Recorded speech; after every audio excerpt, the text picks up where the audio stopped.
Welcome to my channel! Learn with Teacher Ali!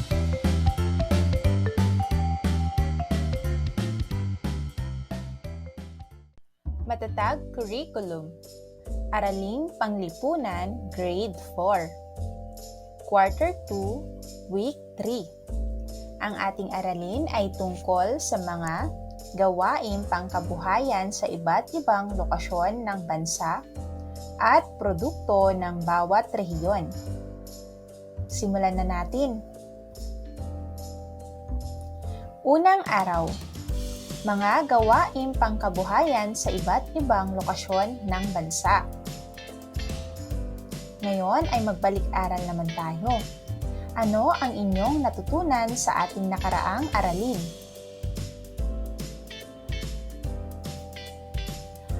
Ano-ano ang mga likas na yaman na iyong naaalala sa nakaraang leksyon?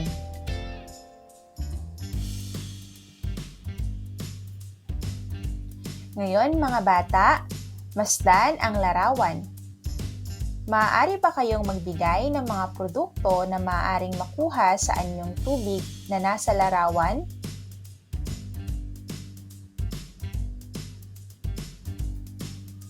Narito ang ilang katanungan.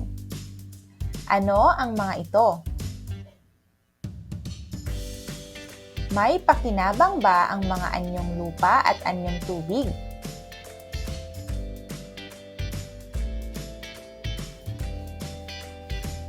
Tandaan na ang likas na yaman tinutukoy sa ekonomiya bilang yamang lupa, lupain o hilaw na materyal ay likas na nagkakaroon sa loob ng mga kapaligiran na hindi gaanong ginagambala ng tao sa isang likas na anyo. Ngayon ay ating alamin ang mga gawaing pangkabuhayan sa iba't ibang lokasyon ng bansa.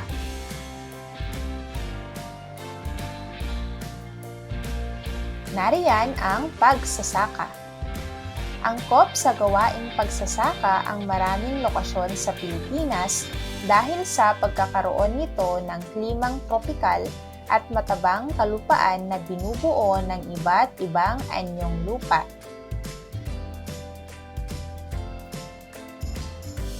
Mahalaga ang lupain sa Pilipinas sapagkat ang kabuhayan ng bansa ay halos nakasalik sa pagsasaka. Sa kabuuang lawak ng Pilipinas, 28.3 bahagdan nito ay binubuo ng lupang sakahan.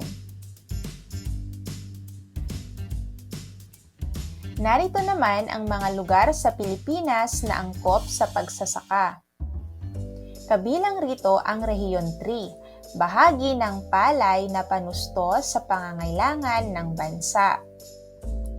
Ganon din ang rehiyon ng Ilocos, ang hagdang-hagdang palayan sa Ifugao, at talampas ng Bukidnon sa rehiyon ng Hilagang Mindanao. Kabilang din ang lambak ng Trinidad sa Benguet, sa Cordillera Administrative Region at lambak ng Cagayan. Pangingisda, isa sa mga itinuturing na pangunahing pinagkukunan ng ikinabubuhay ng maraming Pilipino. Ang kanlurang bahagi ng bansang malapit sa dagat China ay itinuturing na isa sa pinakamalawak at pinakamayamang pinagkukunan ng yamang tubig o yamang dagat. Ang dagat ng Sulu naman ay itinuturing na pinakaproduktibong pangisdaan sa buong bansa. Narito naman ang iba pang mga nangungunang palaisdaan sa bansa. Kabilang riyan ang Dagat Visayas, Dagat Bohol, Luok ng Lamon, Luok ng Maynila, Dagat Samar, Lawa ng Lanao, Baybaying Batangas, Golpo ng Davao, Golpo ng Lingayen, Golpo ng Ragay, Golpo ng Moro, at Lawa ng Laguna. Tayo ay matuto. Ang gawaing pangkabuhayan ng Pilipinas ay halos nakaugnay sa mga likas na yamang matatagpuan dito. Ang mga gawaing pangkabuhayan sa bansa ay naaangkop sa ating kapaligiran upang matugunan ang ating mga pangangailangan. Mga bata, bakit mahalaga ang mga magsasaka at mangingisda sa ating bansa?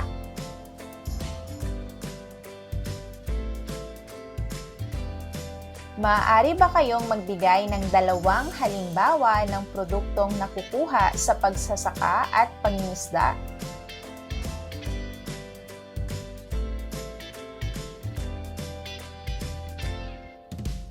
Ano ang inyong natutunan sa aralin?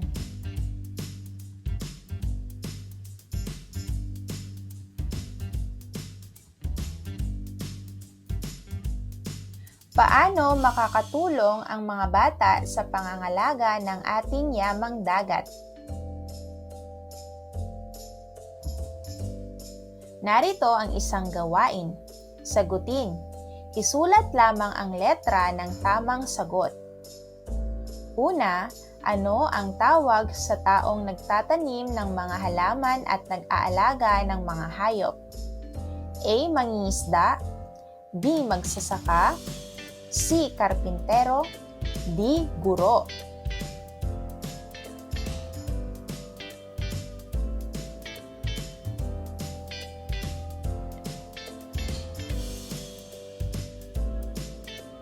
Pangalawa, saan nanghuhuli ng isda ang mga mangingisda? A. Sa bundok, B. Sa kalye, C. Sa dagat, D. Sa palengke.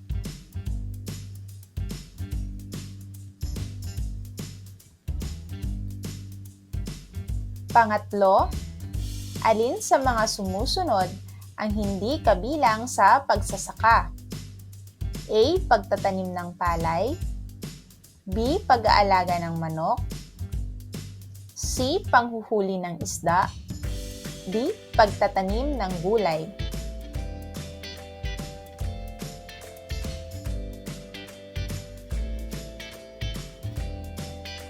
Pang-apat, bakit mahalaga ang pagsasaka at pangingisda sa Pilipinas?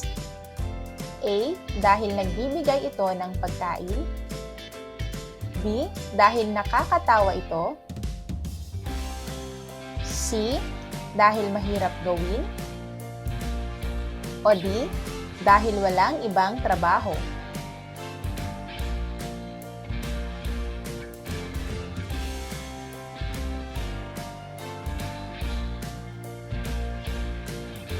Panglima, ano ang tawag sa mga bagay na makukuha sa dagat? A. Yamang lupa, B. Yamang tao, C. Yamang dagat, o D. Yamang hangin.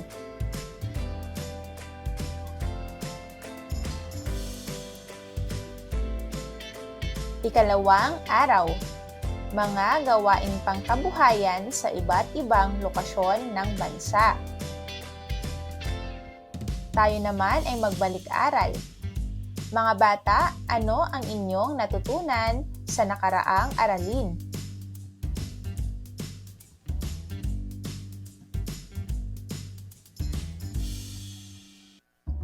Maaari nyo bang pagmasdan ang larawan?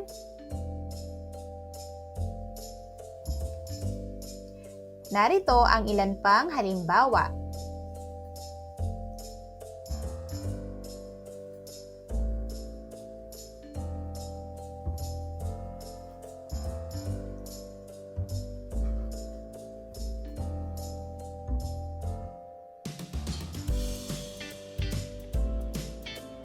Mga bata, ano kaya ang kanilang ginagawa?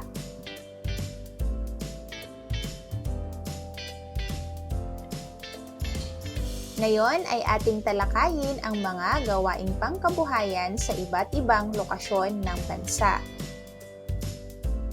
Kabilang riyan ang panggugubat. Pinakamahalagang likas na yaman ng Pilipinas, kaya naman laganap sa Pilipinas ang pangangahoy at iba pang hanapbuhay na nakukuha sa mga yamang gubat.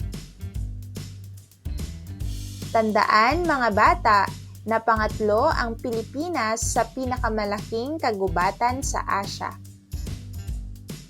At sa Mindanao ang kinikilalang may pinakamalaking sukat ng kagubatan.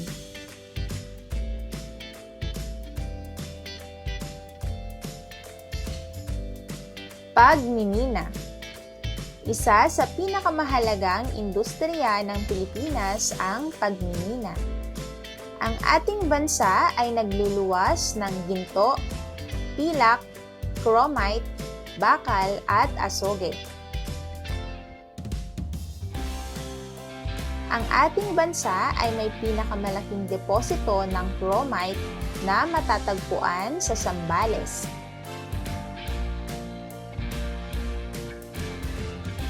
Ang Pilipinas din ang pinakamalaking producer ng ginto at tanso sa buong Asya.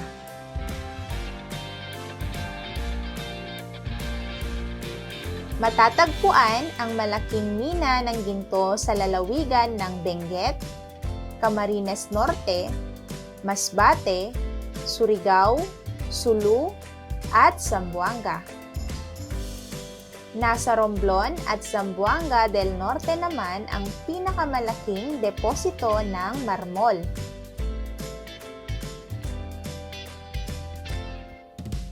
Pang-industriya at pang-komersyo. Isa sa pangunahing pangkabuhayan ng bansa ang industriya ng paggawa at komersyo. Madalas makita ang ganitong uri ng mga gawain sa mga urban na lugar. Nakasentro ang mga ito sa siyudad ng National Capital Region, Metro Davao, at Metro Cebu. At maging sa mauunlad na probinsya sa bansa tulad ng Cavite, kung saan makikita ang Philippine Export Processing Zone. Nariyan din ang Sarangani Economic Development Zone sa South Cotabato. Freeport Area of Bataan sa Bataan, Clark Freeport Zone sa Pampanga, at Subic Bay Freeport Zone sa Zambales. Tayo ay matuto. Ang mga gawaing pangkabuhayang ito ay binubuo ng mga industriya at pabrikang lumilikha ng mga produkto na hindi lamang tinatangkilik sa loob ng bansa, kundi maging sa ibang panig ng mundo. Sa mga lungsod o sa pamayanang urban, ano ang makikitang pangkabuhayan ng mga tao?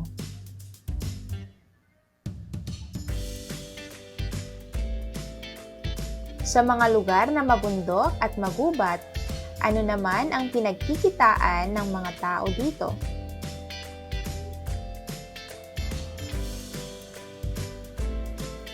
Mga bata, ano ang inyong natutunan sa aralin?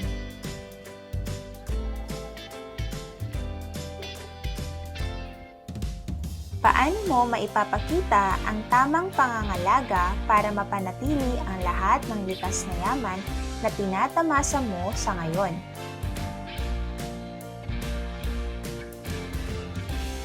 Ngayon, mga bata, sagutin naman natin ito. Basahin ang sitwasyon. Tukuyin kung anong uri ng hanap buhay ang naaayon sa sitwasyon. Isulat ang titik ng tamang sagot sa inyong notebook. Una, ang mag-anak na ilagan ay nakatira sa kapatagan. Marami silang nakahandang pananim sa darating na tag-araw. Ang lugar nila ay angkop sa A. Pangingisda, B. Pagkakainin, C. Pagmimina, o D.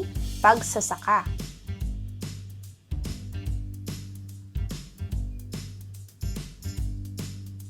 Pangalawa, malapit sa dagat o katubigan ang tirahan ng mag-asawang Ana at Ruben. Karamihan sa kanilang mga kapitbahay ay may mga sariling bangka. Anong angkop na hanap buhay ang lugar nila? A. Pangingisda, B. Pangangaso, C. Pagmimina, o D. Pagsasaka.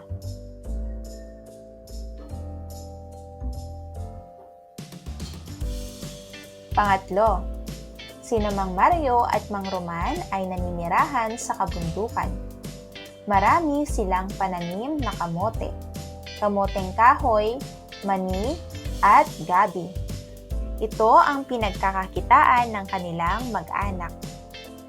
A. Pagkakainin, B. Pangingisda, C. Pangangaso, D. Pagmimina. Pang-apat, malawak ang kagubatan sa Palawan. Marami ritong malalaking puno at malawak na taniman. Dito mabibili ang iba't ibang klase ng muebles na gawa sa magagandang klase ng kahoy. A. Panggugubat, B. Pangangaso, C. Pagmimina, o D. Pagsasaka.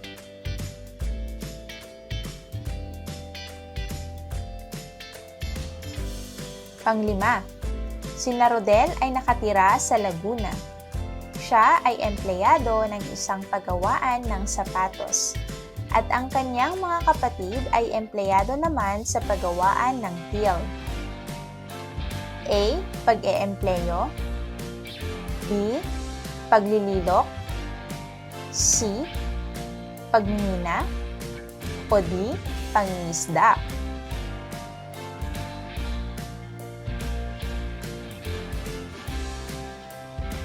Ikatlong araw, produkto ng bawat rehiyon. Ngayon, tayo naman ay magbalik-aral. Ano ang inyong natutunan sa nakaraang aralin?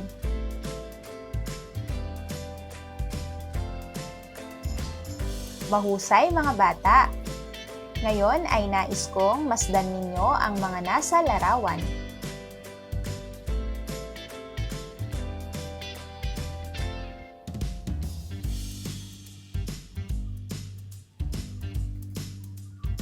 Mga bata, ano-ano ang mga produktong inyong nakikita?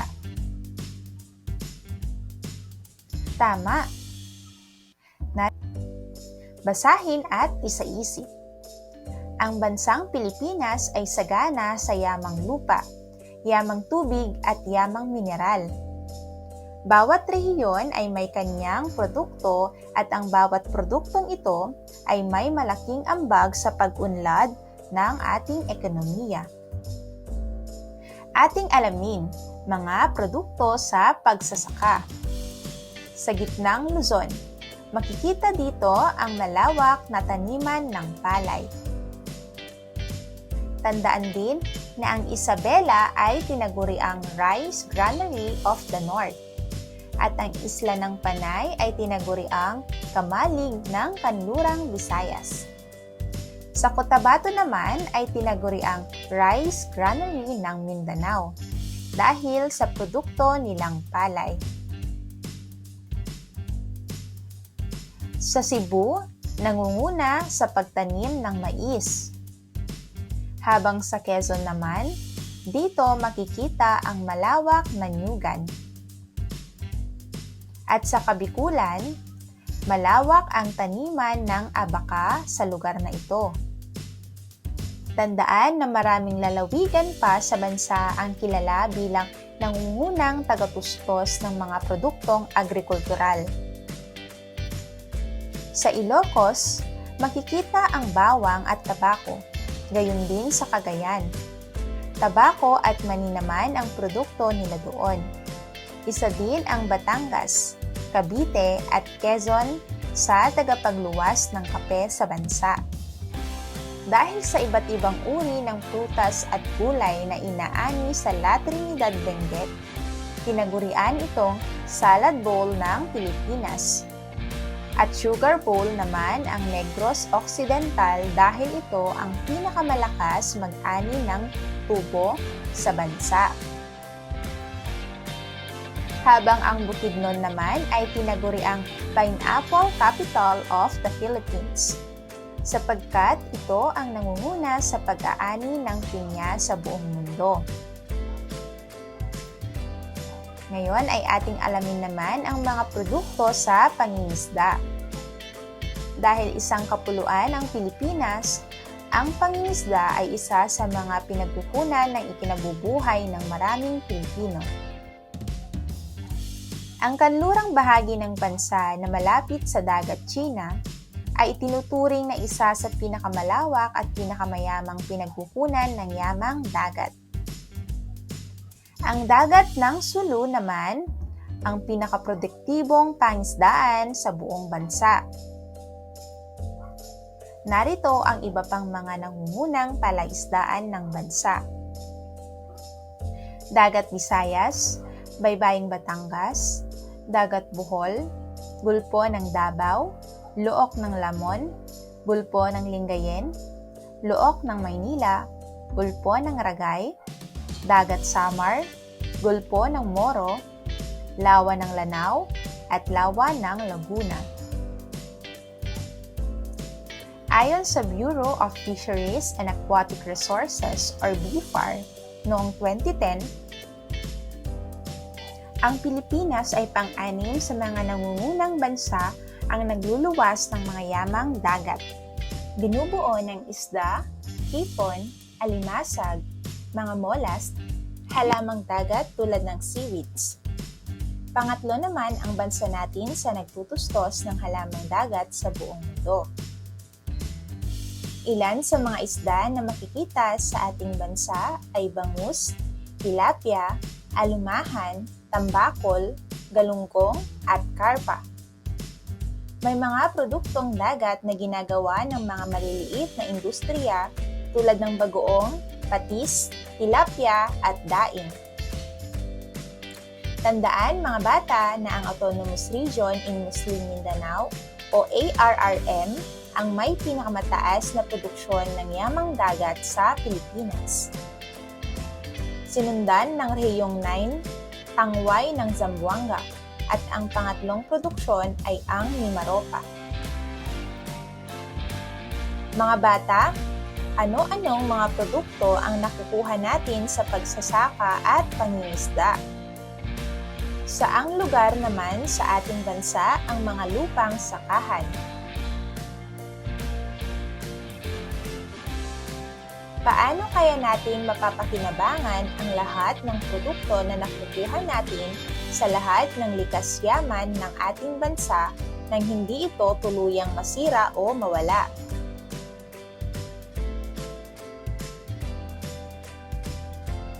Mga bata, ano ang inyong natutunan sa aralin? Mahusay! Ngayon, sagutin natin ito. Piliin ang pinakatamang sagot at isulat ang titik lamang sa sagutang papel. Una, saan matatagpuan ang pinakamalawak na taniman ng palay? A. Gitnang Luzon, B. Laguna, C. Negros Occidental, D. Quezon. Pangalawa, sa lugar na ito matatagpuan ang taniman ng abaka. Anong lugar ito? A. Abra, B. Kabikulan, C. Mindoro, D. Samar. Pangatlo, ang Negros Occidental ay may malawak na taniman ng A. Kape, B. Kahel, C. Tubo, D. Tabako. Ano ang mga produktong makukuha sa karagatan? A. Daing, pusit, bulak, B. Kabibe, perlas, isda, C. Sugpo, alimango at pili, D. Tuna, gulay at tubo. Panglima, anong lugar sa Mindanao ang kilala sa pag-aani ng mga natatanging prutas tulad ng marang at durian? A. Cotabato, B. Davao, C. Misamis, D. Zamboanga.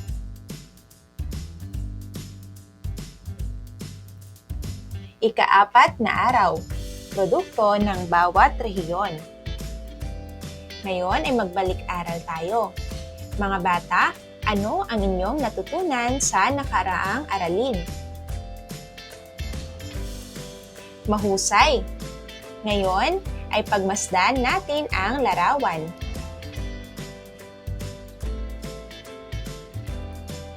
Ano-anong produkto ang makikita sa larawan?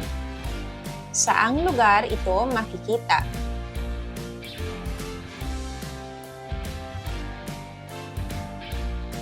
Ang pagmimina o mining ay ang gawain kung saan ang iba't ibang mineral tulad ng metal, di-metal, at enerhiyang mineral ay kinukuha at pinoproseso upang gawing tapos na produkto. Ngayon ay ating alamin ang mga produkto sa pagmimina. Mayaman din ang bansa sa mineral. Isa ang Pilipinas sa mga nangunguna na produksyon ng tanso, ginto at chromite. May matatagpuan ding mina ng pilak, petrolyo, apog at platinum. Ginto.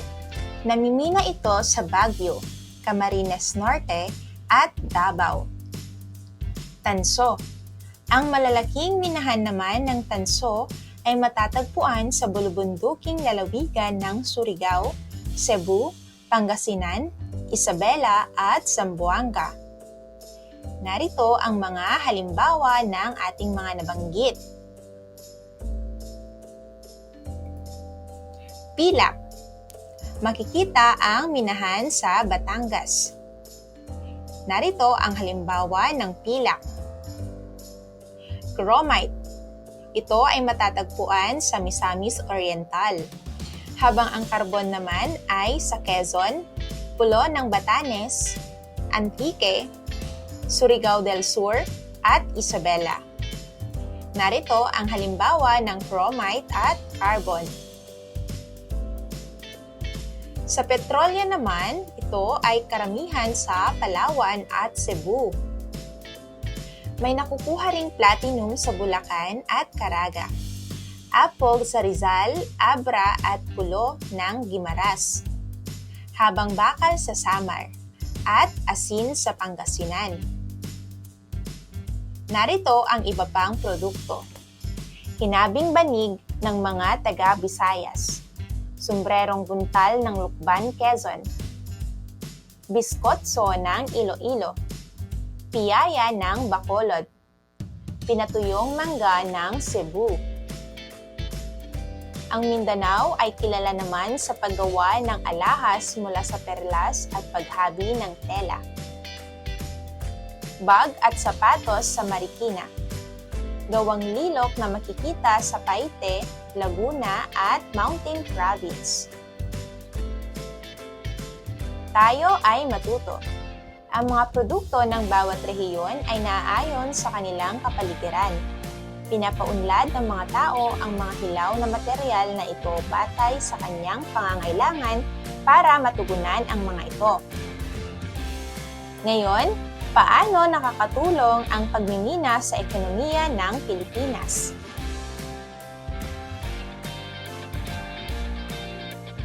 Bakit mahalaga ang mga produkto ng bawat rehiyon sa Pilipinas? Mga bata, ano ang inyong natutunan sa aralin? Mahusay!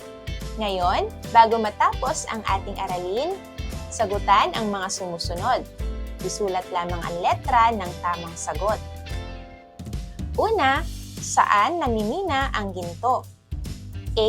Baguio, B. Cebu, C. Batangas, D. Rizal. Pangalawa, ano ang produkto na kilala sa Lukban, Quezon? A. Piyaya, B. Biskotso, C. Sombrerong buntal, o D. Pinatuyong mangga. Pangatlo, saan makikita ang minahan ng chromite? A. Misamis Oriental, B. Quezon, C. Batanes, D. Antique. Ano ang kilalang produkto ng Mindanao? A. Biskotso, B. Alahas mula sa perlas, C. Bag at sapatos, D. Gawang lilo.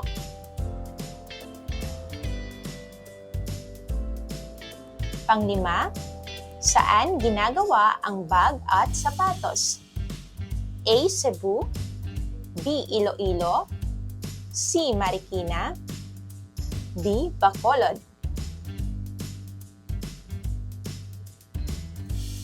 Mahusay mga bata! End of week 3. Thank you for watching!